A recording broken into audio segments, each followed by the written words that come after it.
के अध्यक्ष हरिभाई बैरा साहब, प्रदेश कांग्रेस कमेटी के उपाध्यक्ष पूर्व जिला प्रमुख रामविलास जी, प्रधान प्रति जी, डॉक्टर अध्यक्ष महोदया, सभी हमारे जनप्रतिनिधिगण, साथियों, मैं आप सबको मुबारकबाद देता हूं कि अच्छा काम आप सबके सुझाव और सहयोग से हम लोग यहाँ कर सके।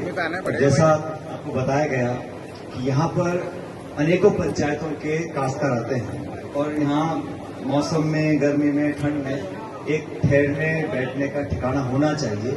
लेकिन अभी जिसका हमने उद्घाटन किया भवन का, उसमें कुछ कमी मुझे लग रही कि ना तो वहाँ बैठने की भी जगह बनी है प्रधान जी, और वहाँ पर कुछ बंद करके उसमें कूलर पंखा लग जाए तो जो किसान वगैरह आएंगे उनको राहत मिले, क्योंकि धूप से बच जाएंगे। लेकिन फिर भी वहाँ अभी बैठने का, ठहरने का थोड़ा अच्छा इंतजाम हम करेंगे। आप मुझे बताइए जो उसकी कमी है उसको हम पूरा करा देंगे। और साथियों, अभी रामविलास जी बोल रहे थे कि सरकार बदली या पता नहीं है, लेकिन रामविलास जी पूरे प्रदेश में जो आज हालात बन गए हैं, मैं सैकड़ों लोगों से मिला सुबह से, और दो चीज गर्मी के समय हर व्यक्ति को चाहिए, चाहे वो गांव में हो, शहर में हो, किसान हो, मध्यम वर्ग हो, नौजवान हो, हर व्यक्ति को कि हमें समय पर बिजली मिल जाए और समय पर पानी मिल जाए। मुझे दुख है कहते हुए कि पिछले 2-3 महीनों में, जून तक तो चुनाव चल रहे थे तो सरकार बोलती थी भाई आचार संहिता लगेगी, हम नहीं कर सकते हैं, लेकिन कभी निर्वाचन आयोग ने नहीं बोला सरकार को कि अब पानी बंद कर दो या बिजली बंद कर दो। जो प्रबंधन की कमी है, आज जो हालात है, कितने घंटों यहाँ बिजली कट रही है, शहर के अंदर भी, गांव के अंदर भी, तो उसका समस्या का समाधान करने की क्षमता सरकार में होनी चाहिए।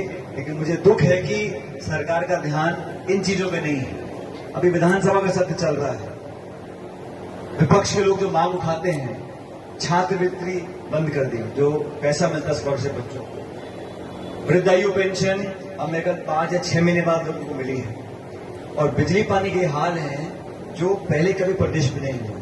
और ऐसा नहीं है कि पिछले साल से लेकर इस साल बहुत ज्यादा कोई बदलाव आया है। हमेशा 1-2 महीने पहले प्रशासन को कहा जाता है कि आप एक कंटीजेंसी प्लानिंग करो, उसमें टैंकरों की व्यवस्था करो, कम सस्ते दरों पर लोगों को सप्लाई हो, कम से कम दिन में 1 बार या 2 बार। और बिजली की जो आज हालत, इतनी गर्मी, उमस है, लोगों को रात को, बच्चों को, बुजुर्गों को, मरीज है, वो गर्भवती है, इन समस्याओं को समझने वाले लोग जयपुर में है नहीं। आज हकीकत तो यह है रामविलास जी। लेकिन आपने ठीक कहा कि हमारे शहर, हमारे जिले के अंदर जो भी हमारी समस्या होगी उसको हल कराना हमारा अधिकार नहीं, हमारा दायित्व है, और हम करेंगे, चाहे किसान हो, चाहे नौजवान हो, किसी को कोई समस्या हो। अभी हम लोगों ने देखा केंद्र सरकार ने बजट दिया और प्रदेश की सरकार ने बजट दिया, घंटों घंटों का भाषण था और विभाग के ऊपर चर्चा होती है, कानून व्यवस्था की क्या हालात है, डकैतियां, चोरियां। अभी उदयपुर में एक हमारे दलित भाई को जान से मार डाला। तो ये जो कानून व्यवस्था बिल्कुल लचर हो गई है, इस पर भी सरकार को ध्यान देना पड़ेगा। और हमारे जिले के अंदर मैं जानता हूं बहुत सारी घटनाएं हो रही हैं, छोटी मोटी कोई लूटपाट की घटना गांव में, शहर में, हर जगह बढ़ गई है। और तस्करी करने वाले लोग, अवैध धंधा करने वाले लोग, उनको पनपने नहीं देना, ये भी प्रशासन, पुलिस की जिम्मेदारी है। तो हम सब लोग जो कार्यकर्ता हैं, जो आम जन हैं, सचेत रहेंगे, पूरी ताकत के साथ समस्या का समाधान करेंगे। और दोनों सरकारें, दिल्ली वाली, जयपुर वाली, भाषण तो वो ऐसा देते हैं, double engine, double engine, double engine. अब हुआ ये कि लोकसभा चुनाव में 300 पार, 400 पार, 500 पार की बातें करते थे, सुबह, दोपहर, शाम और रात। जब टीवी ऑन करो, कोई चैनल खोल लो, 400 पार, 400 पार, 400। अब हुआ ये कि 250 पार हुआ नहीं। और राजस्थान में, हरियाणा में, पंजाब में, उत्तर प्रदेश में, महाराष्ट्र में भाजपा को गहरा झटका लगा है। उम्मीदों के पुल बांधे हुए थे, जनता ने धराशायी कर दिए कि आपका घमंड, आपका अहंकार और आपका ये ध्रुवीकरण की राजनीति कोई छोटी बात नहीं है। ये जो धर्म के नाम पर राजनीति करते थे, आज देश की जनता ने अयोध्या के मतदाताओं के माध्यम से बता दिया कि अयोध्या में भी वहां बीजेपी हारी है, समाजवादी पार्टी जीती है, हमारा गठबंधन जीता है। ये बात हमें समझनी इसलिए होगी कि हम लोग बात करते थे, राहुल गांधी जी, खड़गे साहब, और हम भाषण देते थे, हमारी सरकार बनेगी तो किसान की खरीद के लिए हम कानून बनाएंगे, न्यूनतम समर्थन मूल्य पर कानून बनेगा। ये हमने अपने घोषणा पत्र में लिखा था। हमने कहा हम बच्चों को नौकरियां देना चाहते हैं। 30 लाख खाली पद पड़े भारत सरकार के, 30 लाख भरने का कोई रोड मैप नहीं, कोई रूपरेखा नहीं। तो ये देश की जनता ने समझाया कि आपने 10 साल शासन किया, ये लंबे लंबे भाषण, इश्तिहार, पोस्टर, बैनर, खूब खर्चा किया, खूब ठीक अपनी पीठ थपथपाई। अंत में जो परिणाम आया वो एक खंडित जनादेश था। किसी भी दल को देश की जनता ने बहुमत नहीं दिया। आज जो सरकार बनी है वो 2-3 दलों की बैसाखियों पे खड़ी सरकार बनी है और ये उनको पच नहीं रहा। भाई हारता भी इंसान है पार्टी, उसको कबूल करना चाहिए, उसको एक्सेप्ट कर आगे बढ़ना चाहिए। लेकिन ये तो प्रतिशोध की भावना और पैदा हो रही है और विरोधियों के ऊपर केस हो रहे हैं। कल राहुल गांधी जी के बारे में संसद में जो अपशब्द बोले गए वो शोभा देता है लोकतंत्र के अंदर।